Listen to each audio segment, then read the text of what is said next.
Magandang araw sa lahat ng tagapakinig dito sa Tamokski TV. Ang kwento natin ngayon ay tungkol sa isang tila palaboy na matanda na may alagang kabayo na hinaras at ginawan ng hindi mabuti ng tatlong abusadong alagad ng batas. Ngunit ang hindi alam ng mga mayayabang na pulis na ito, ang siningil nilang barya ay may katumbas palang bilyonaryong sikreto na magpapayanig sa kanilang buong karera. Laking gulat nila nang dumating ang pinakamataas na opisyal ng rehiyon at biglang lumuhod sa harap ng matanda. Ano kaya ang lihim na itinatago ng matandang ito sa kanyang simpleng pamumuhay? Bago tayo magpatuloy sa ating kwento ay maaari po ba akong makahingi ng isang subscribe at like sa kwentong ito? At sana po ay dumating sa inyo ang napakalaking blessings. Kaya hindi ko na po patatagalin ang ating kwento. Tara po at simulan na po natin.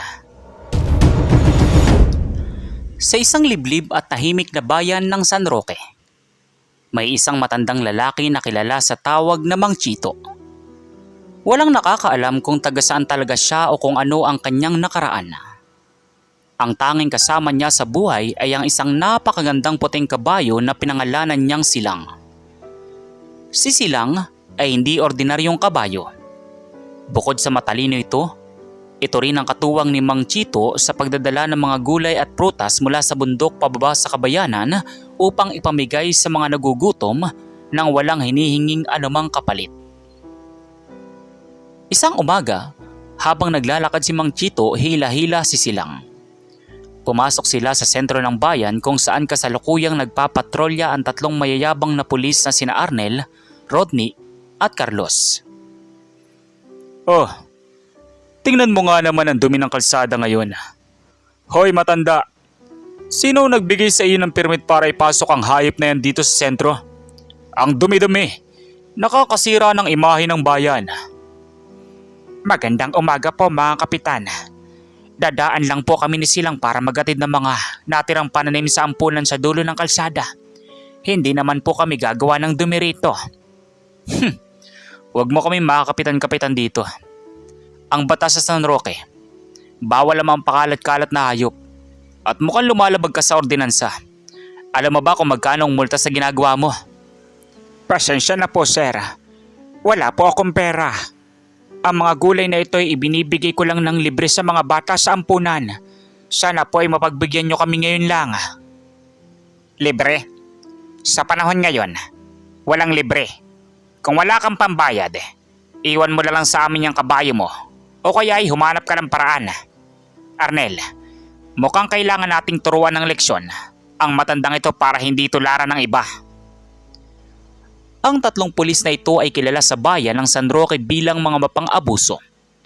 Dahil malayo ang bayan sa sentral ng pamahalaan, pakiramdam ni na Arnel, Rodney at Carlos ay sila ang hari. Madalas silang manghingi ng pera sa mga maliliit na tendera at nangingisda. Noong araw na iyon, dahil mainit ang ulo ni Arnel mula sa pagkatalo sa sugal kagabi, ang matandang si Mang Chito ang napagbalingan niya ng galit. Panoorin mo ito Rodney.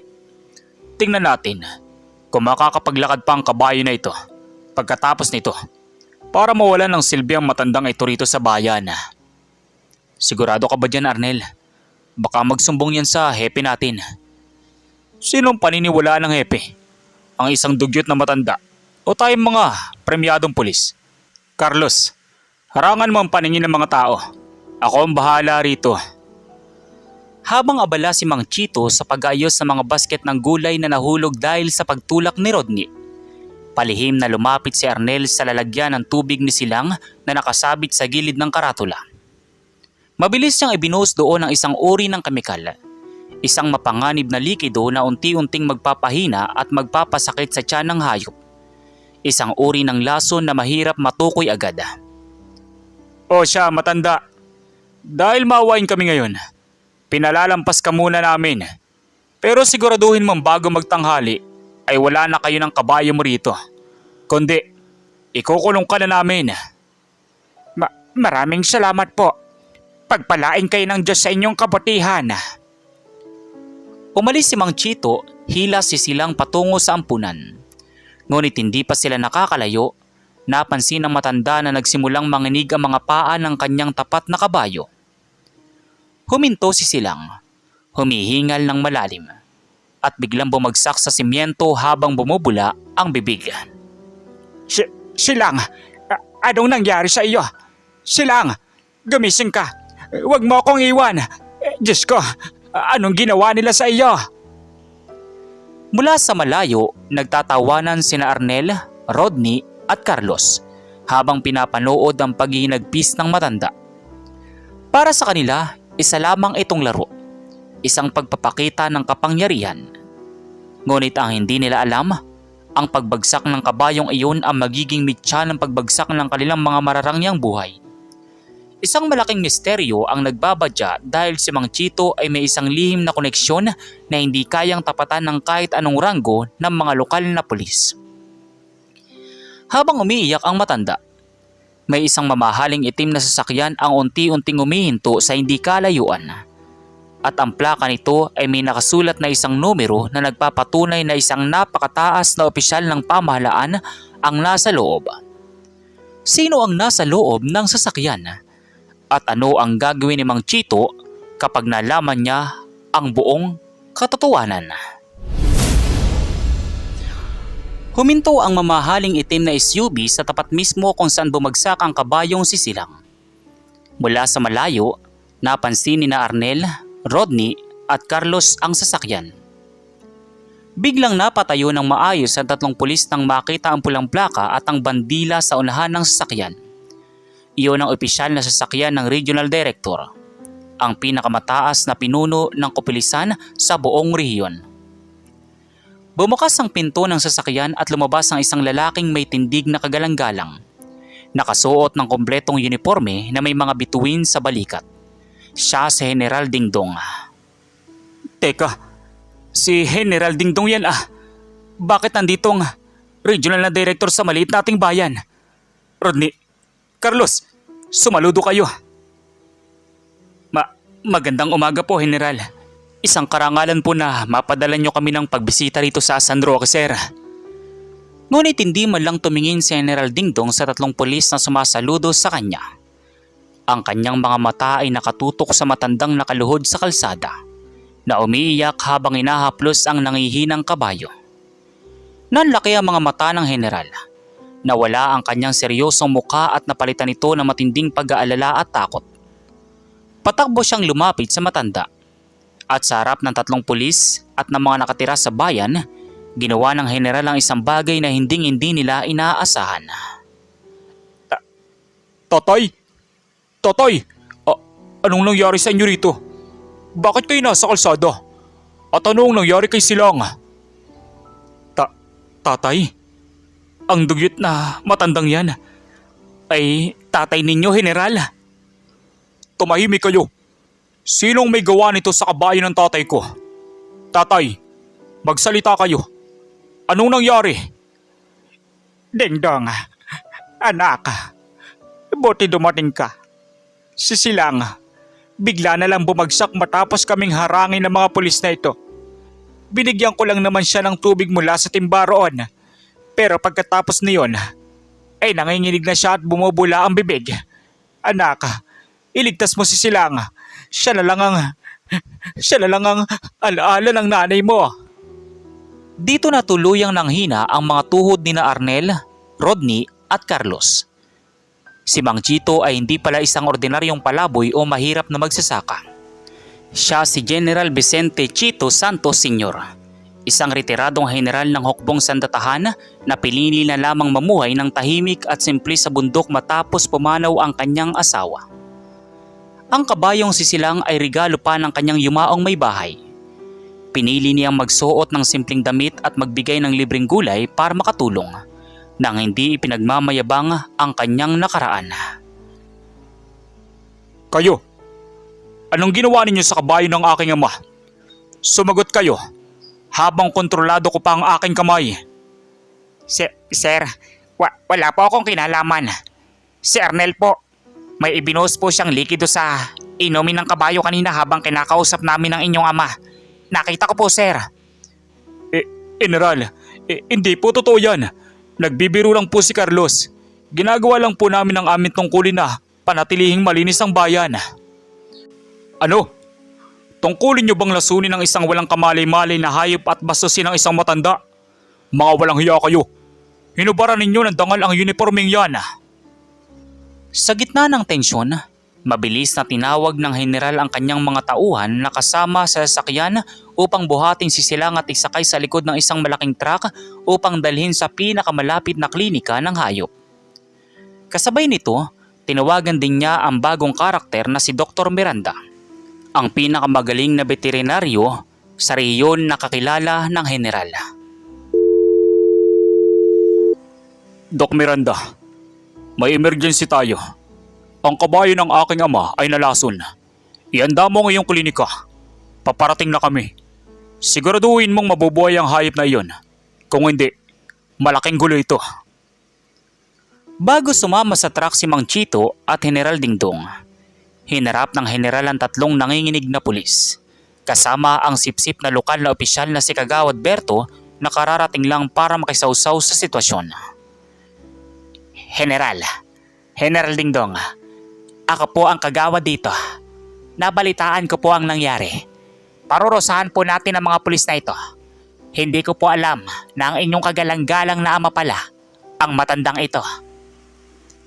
Kung hindi pa ako ama ng general, ibig sabihin ay tama lang natapakan ninyo ang aking pagkatao at lasunin ang aking alaga. Ganyan ba ang kalakaran nyo rito sa San Roque? Natahimik ang lahat sa sinabi ni Mang Chito. Tamaan ang konsensya ng mga nakasaksi. Ramdam ang bagsik ng salita ng isang retiradong opisyal. Habang dinadala si Silang sa klinika, may isang bagay na hindi alam ng tatlong pulis. Ang matandang si Mang Chito ay may dalang lumang bag. At sa loob ng bag na iyon, may isang bagay na hindi pa nakikita ng kahit sino. Isang bagay na magiging susi sa pinaka-demote at pagkabilanggo ng tatlong pulis. Hindi lang dahil sa kabayo, kundi dahil sa isang mas malalim pang krimen na nagawa nila sa bayan na matagal nang iniimbestigahan ng matanda ng palihim. Ano nga ba ang nakita at itinatago ni Mang Chito sa kanyang lumang bag na daladala niya sa kanyang bahay sa bundok? Paano ito magpapabagsak sa sindikato ni na Arnel at Kagawad Berto? Abangan ang kapanapanabik na kwento sa susunod na bahagi. Mabilis na dinala ang kabayong si Silang sa klinika ni Dr. Miranda. Lahat ay nag-aabang kung makakaligtas ba ang tapat na alaga ni Mang Chito.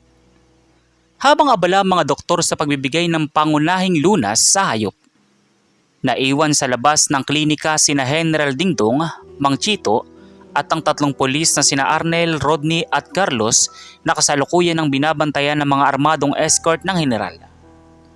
Dumating na rin si Kagawad Berto na pilit pa ring nagmamalasakit kunwari upang isalba ang kanyang sariling pangalan.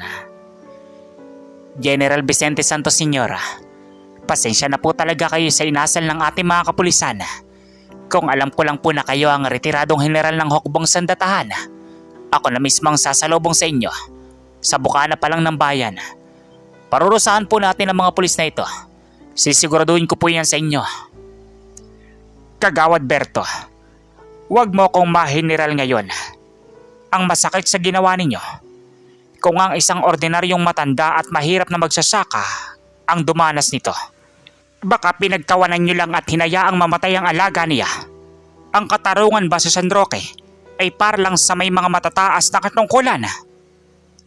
Carlos, Rodney, Arnel, tanggalan sila ng mga armas ngayon din. Iposa sila at huwag hahayaang makaalis. Kasuhan sila ng paglabag sa Animal Welfare Act at grave misconduct. Sabi ni General Dingdong. General, patawad po. Humingi po ako ng kapatawaran sa inyo at sa inyong ama. Nagdilim lang po ang paningin ko dahil sa init ng ulo.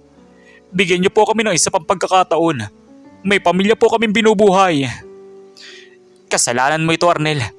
Kung hindi mo nilagyan ng kung ano-anong kemikal yung iniinom ng kabayo, hindi tayo aabot sa ganito.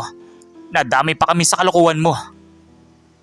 Habang nagtatalo ang mga pulis, marahan na binuksan ni Mang Chito ang kanyang lumang bag na gawa sa sako at luna. Ito ang bag na palagi niyang daladala tuwing bumababa siya mula sa kanyang bahay sa bundok. Laking gulat ni na Arnel at Kagawad Berto nang ilabas ng matanda mula sa loob nito ang isang sopistikadong digital recorder, mga dokumento at ilang litrato na palihim niyang kinuha nitong mga nakarang buwan lang. Dingdong, anak, hindi lang ang buhay ni Silang ang pinag-initan ng mga taong ito.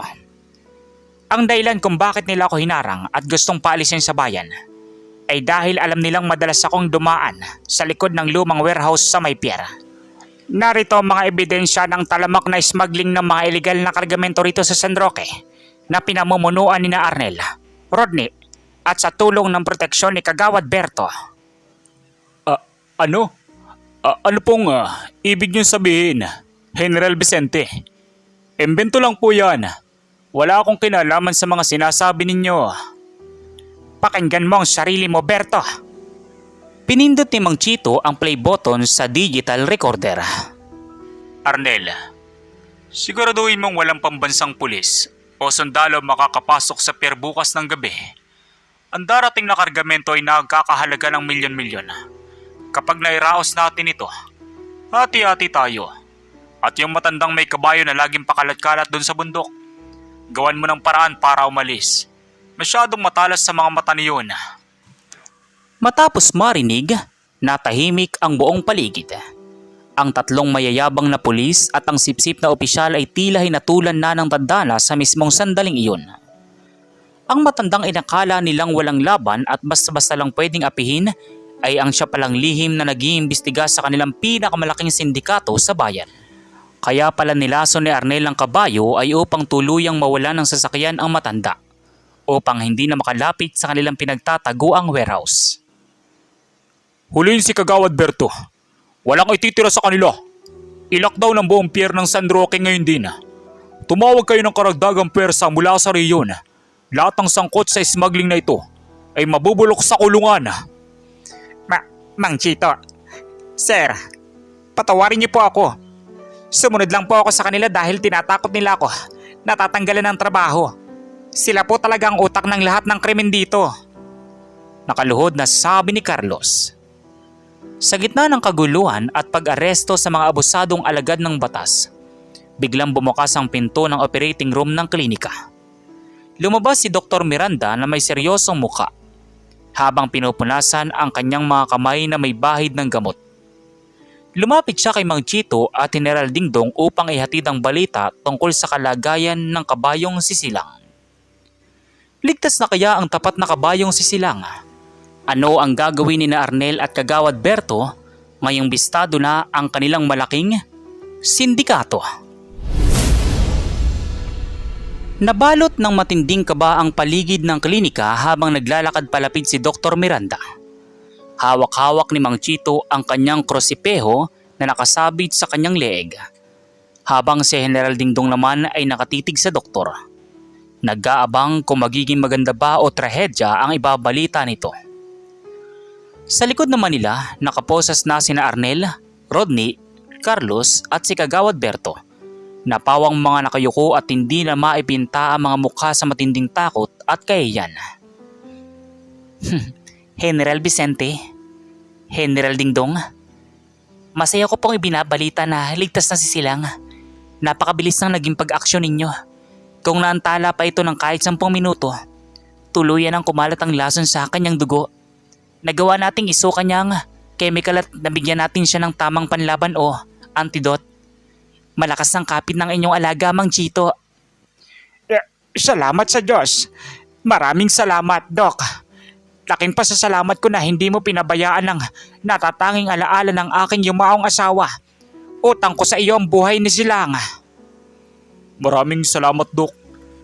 Malaking bagay ito sa aming pamilya. Ngayon, dahil ligtas ng alaga ng aking ama, oras na para harapin ang mga salarin na nagdala ng dumi at kahihiyan sa ating institusyon. Humarang ang matinding galit sa mukha ng general habang umaharap siya sa 4 na nakaposas.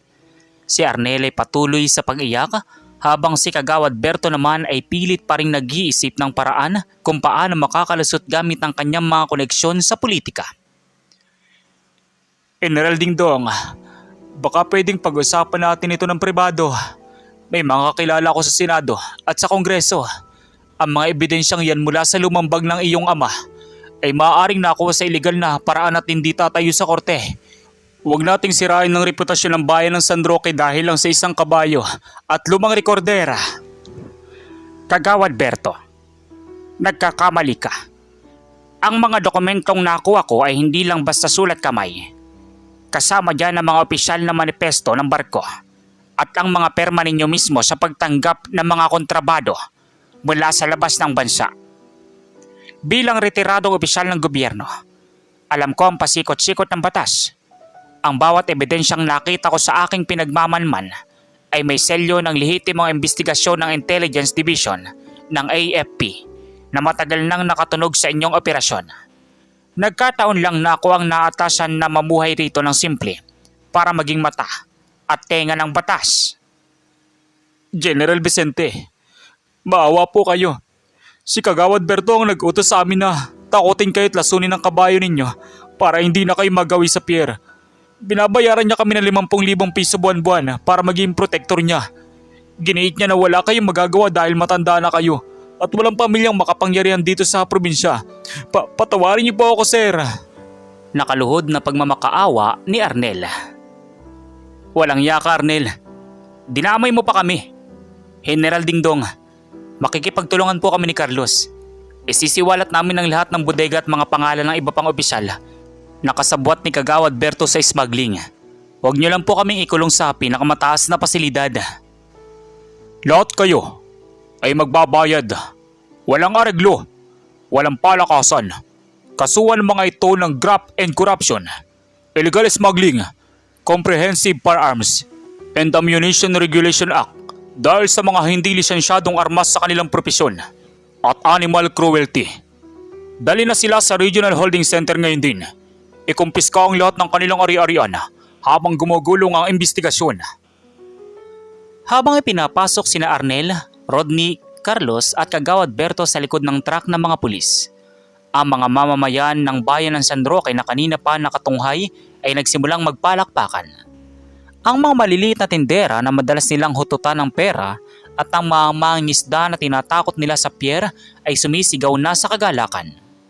Sa wakas, ang matagal nang naghaharing kadiliman at pang-aapi sa kanilang bayan ay nagwakas dahil sa katapangan at talino ng isang misteryosong matanda na inakala ng lahat na walang silbi. Pumasok si Mang Chito sa loob ng klinika upang bisitahin si Silang. Nakita niyang nakatayo ng puting kabayo, bagamat medyo mahina pa. Ngunit kinaya nitong iihit ng mahina nang makita ang kanyang amo. Hinaplos ni Mang Chito ang mukha ng kabayo habang may luha ng kagalakan sa kanyang mga mata. Ngunit sa gitna ng kanilang pagdiriwang, biglang tumunog ang telepono ni General Dingdong. Isang tawag mula sa National Headquarters ang kanyang natanggap. Isang hindi inaasahang impormasyon ng ibinahagi ng kabilang linya. Isang impormasyon na nagpapatunay na ang pagkakaaresto kina Kagawad Berto at Arnel ay simula pa lamang ng isang mas malaking banta. May isang tao pa palang mas mataas sa kanila na kasalukuyang papunta sa bayan ng San Roque upang bawiin ang nawawalang kargamento sa pier sa pamamagitan ng marahas na paraan. Sino ang misteryosong makapangyarihang tao na ito na darating sa San Roque? Kakayanin ba ni Mang Chito at General Dingdong ang paparating na huling pagsubok upang tuluyang malinis ang bayan? At ano ang magiging huling twist sa buhay ng ating bilyonaryong retiradong generala? Naging mabilis ang pagpapatakbo ng oras sa bayan ng San Roque. Matapos makuha ni General Dingdong ang babala mula sa National Headquarters, agad niyang pinalibutan ng mga elite SWAT team ang buong kabayanan. Partikular na ang pier at ang klinika kung saan nagpapagaling ang kabayong si Silang. Ang balita ay may dumarating na armadong grupo na pinamumunuan ng isang kilalang sindikato mula sa Maynila upang bawiin ang bilyong halaga ng kontrabando na nabisto dahil sa lumambag ni Mang Chito. Makinig kayong lahat. Ang paparating na kalaban ay hindi ordinaryong kriminal. Sila ay armado at mapangahas. Ang utos ay huliin sila ng buhay. Ngunit kung manglalaban, gamitin ang nararapat na pwersa upang protektahan ang mga mamamayan ng San Roque. Tatay Chito, pakiusap po. Manatili kayo sa loob ng klinika kasama si Silang Masyado mapanganib sa labas. Dingdong, anak. Nakalimutan mo na yata kung sino ang nagturo sa iyo kung paano humawak ng sandata at magplano ng taktika. Hindi ko iiwan ang mga mamamayan rito at lalong hindi ko hahayaan na sirain ng mga kriminal na ito ang kapayapaan na sinimulan nating ipaglaban. Kasama mo ako, anak. Hindi na nakipagtalo si General Dingdong dahil alam niyang kapag ang kanyang ama na si General Vicente Chito Santos Sr. ang nagdesisyon, walang sino man ang makakapigil dito. Maya-maya pa, isang convoy ng 3 itim na van ang mabilis na pumasok sa compound ng Pierre. Bumaba mula rito ang mga armadong lalaki na pinamumunuan ng isang lalaking nagngangalang Don Pacondo, ang utak ng smuggling network sa buong riyon. Ang inakala ni Pacondo ay ang mga takot na pulis tulad ni Arnel ang kanilang daratnan. Ngunit laking gulat nila nang dambungin sila ng mga pulang ilaw at sirena ng daan-daang operatiba. Ano ito? Paanong nalaman ng regional na pulisya ang operasyon natin dito? Nasaan si Berto at Arnel? Ang mga kasabwat mo ay kasalukuyan ng kumakain ng rasyon sa loob ng selda, Pacondo. At ang kargamento mo ay kumpiskado na ng pamahalaan. Ikaw? Ikaw yung matandang nagpapanggap na magsasaka sa bundok. Ikaw ang sumira ng negosyo ko. Hindi mo ba alam kung sinong binangga mo? Kaya kong bilhin ang buong bayan na ito. Pwes, ang hostisya at ang aking ama ay hindi mo kailanman mabibili ng marumi mong salapi, Pacondo. Arestado ka sa batas ng Pilipinas. Walang piyansa ang naghihintay sa iyo. Mabilis na sumuko ang buong grupo ni Don Pacondo nang makita nilang napalibutan sila ng buong pwersa ng regional na kapulisan. Walang nagawa ang kanilang mga matataas na kalibre ng armas laban sa maayos na plano at liderato ni Mang Chito at General Dingdong. Sa wakas, ang pinakamalaking ugat ng krimen at korupsyon na nagpapahirap sa San Roque sa loob ng maraming taon ay tuluyan ng naputol at nabura. Makalipas ng 1 buwan, isang malaking pagtitipon ang naganap sa plaza ng San Roque. Naroon ang lahat ng mga mamamayan, mga tinderong madalas maapi at ang mga bata mula sa ampunan. Ngunit ang pinakamalaking twist na nagpabago sa paningin ng lahat ay ang anunsyo na ginawa ni General Dingdong kasama ang kanyang ama. Mga minamahal kong mamamayan ng San Roque, ngayon po ay opisyal nang na-dismiss sa serbisyo at nakatulan ng habang buhay na pagkakabilanggo sina Arnel, Rodney at Carlos, kasama si dating kagawad Berto at Don Pacondo. Lahat ng kanilang mga nakumpiskang marangyang ari-arian at pera na galing sa masama ay pinag-utos ng korte na i-freeze. Ngunit may isang bagay po na isipabatid ang aking ama, si General Vicente Chito Santos. Lahat po ng kanyang nakatagong yaman at mga pensyon bilang retiradong general, kasama ang tulong ng ating pamahalaan, ay gagamitin upang itayo ang pinakamalaking modernong agrikultural na pasilidad at libreng paaralan dito sa San Roque. Nagpalakpakan at nag-iyakan sa galak ang mga tao. Hindi nila akalain na ang matandang madalas nilang makitang hila-hila ang isang kabayo na tinawag na dugyot at binubuli ng mga mayayabang na pulis ay may puso palang kasing yaman ng isang bilyonaryo na handang ibigay ang lahat para sa kanilang kapakanan. Sa gilid ng entablado nakatayo si Mang Chito. Suot ang isang simpleng barong, habang sa tabi niya ay naroon ang kabayong sisilang na ngayon ay malusog na. Makintab ang puting balahibo at tila nakangiti sa bagong simula ng kanilang bayan. Lumapit si Mang Chito kay Silang at tinaplos ito habang nakatingin sa dumarating na takip silim. Silang, sa wakas, tapos na ang laban natin. Pwede na tayong mamuhay ng tahimik dahil ang hostisya ay tuluyan ang naghari sa bayan ng San Roque. Isang napakagandang aral ang iniwan sa atin ng kwentong ito, mga katamok. Huwag na huwag nating titingnan ang tao base lamang sa kanyang panlabas na anyo o kasuotan. Dahil ang totoong kapangyarihan at kayamanan ay hindi nasusukat sa tsapa, sa ranggo o sa yabang ng isang tao, kundi sa busilak ng puso na handang magsakripisyo para sa kabutihan ng kapwa. Dito nagtatapos ang ating kwento sa araw na ito. Sana ay nagustuhan nyo ang kwento ni Mang Chito at ng tapat niyang kabayo na sisilang dito sa Tamokski TV. Maraming salamat po sa inyong walang sawang suporta. At magkita-kita po tayong muli sa susunod na kapanapanabik na kwento. So once again, inuulit ko pong muli. Ako po si Tamokski TV. Kita-kita po tayong muli sa mga susunod pa nating maraming mga kwento. Thank you and God bless you all. Peace out.